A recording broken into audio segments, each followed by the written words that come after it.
Kaleessa gara galgalaa bilbila si bilbileen ture maal taateen kaastu? Kaleessa sa'aatii meeqatti bilbiltee nagarreen? Sa'aatii 10 irrannaa mucayyoo qalloo diimtuu dheertuu wajjin deemtu sana. Intala adaadaa koo fanan deemaa irra hin dabbarradee tan kaasuu dhiise. Fira homayyuun qabu hin jenne adaadas hin qabu hin jenne eessaa fuuteen bitte moo gabaarraa bitama adaadaan? Hayi jechuun koo anollaa keenya jechuu barbaadee tanani maal tokko tokko sadaadoo jennaan. Waanuma hundaaf iyyuu shoo fuudhi. Akkamitti akkana jettanis malee fuudhu. Intala adaadaa teettii akka hin dabbarreef egaa. Bilbilaan naalaa kaasuu diddeen dabbarattee deebitiire hoona fuute sin dabbara kanaaf shoo fuudhi. Akkamitti akkana jetta waanuma tokko iyyuu waliin qabnu barna hubadhu malee. Waanuma si hubaddeefan akkana sin jedhe bara akkanaa iyyuu si hubate hin jiru sitti haa tamacha'u. Qashtiitii hawaasi gaafadhu. Eeyyaa hin danda'ama na gaafadhu.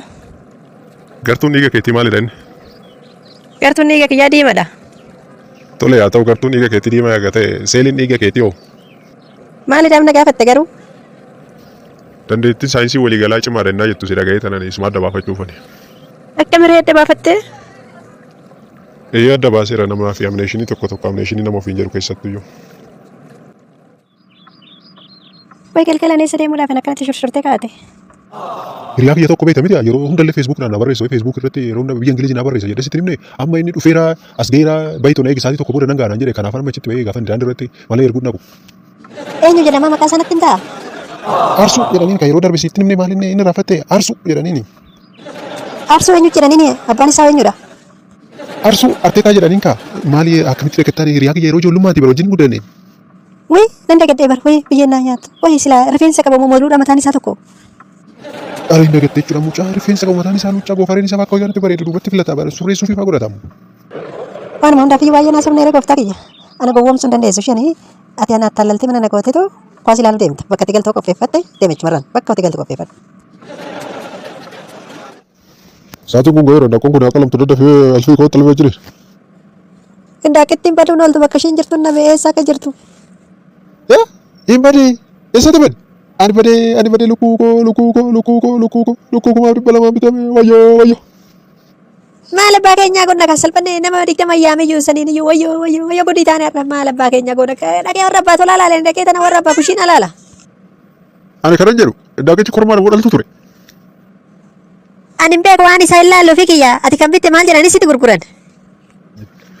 Faranji dheedhee natti gurgure faranji kormaa godhaltu la. Bakka daakkoon faranjiitillee akkuma nama faranjiiti jechuudha gowwaan hin jiru jechuudha biltiidha bakka ishiin qanu ta'edha galteetti bakka amma 2,200 keenya kassarre wayyoon daakkoo. Mucaa kana gattee akka inni ta'e baay'ee nama gaddisiisa. Eenyudha inni qoy maa gurraacha uffatee jalli gurraacha marzuu fakkaata eenyudha inni? Marzuma bara kaleessa qabxiin kutaa 12 gaddifame booda kun gurraacha uffateetuma deema waan ta'e hin beekun. Qoy na yaamamaa kana taa'ame nuun argu kun yuunivarsiitii seennee maal finne kun afaan keenya banneetuma teenya. Marzoo wanid. Ooyyee. Kootu nutti makame maa kophaa dhaabatta? Yaaduman kophaa dhaabbadhaan adda barree tanan. Maatirikii kufuun birqiidha moo nuti erga yuunivarsiitii seenne maal finnee dhufne sitti fakkaata? Lakkiin kufne maatirikii darbee tanan. Maal jettaa nan darbe jettaayi? Darbuu kiyyattan gadde darbuu kiyyatti. Gada martee maa wayyaa gurraacha uffattare? Maatiitu dirqamaan gara yuunivarsiitii na ergadeen gadde. Maatiin maal na godhu jettee? Dirqamaan gara yuunivarsiitii na ergu? Eeyyee akkasa. Ajaa'iba kunis jira. Akka keenyaa ta'uu barbaanneeti. Yuunivarsiitii galee bahee akka keessan ta'uu barbaadu. Dhugaa ta'e illee waan hundaaf hafuu dandeessa ammas. Kufuun hin danda'ama taanaan maaf hanga daree naannoo simbira. Kootu nuti maka bira kan qabu yuunivarsiitiin deemtu akka koftu si taasisna footoshoppii si hojjenneetu. Tole dhufee bakka. Abeet seenaa eenyudha? Abeet dhufeera nagaa oltanii fayyaa keessanii jirtu baga jiraattan baga nagaa taatan baga birraa keessan. Kufuun keetillee gaariidha nagaadha eenyu siin jennu maal barbaaddee teete eenyu si yaamee abeet jette. Beeksisa sin baastan irratti hirmaachuu dhufe. Lakkii obboleessa dogongortee ta'a malee beeksisa nuti baasne hin jiru waan qilleensa irraa amma sa'aatii kana taa'ee jiru hin jiru waan ta'eef beeksisa malee agartee nutti hime. Beeksisicha kana nan argaa waardiyyaa jedha isa qacaramuu barbaadee tanan. Okay si hubadheera beeksisa yeroon darbee ilaaltee dhufte amma dogongorteerta waan hundaaf iyyuu beeksisa biraa laalladhu. Amma beeksisa biraan qabdanire yookiin immoo waardiyyaan biraa soo gadhiise waardiyyaa biraa qacaruu barbaadan namni dhukkubsatellee yoo jiraate handoo yoo jiraate yookiin immoo hangadhiisuu barbaade yoo jiraatan kan irraa barbaadan yoo jiraate bakka isaan namuusaa daraa keessan ishii isin taatamu jechuudha.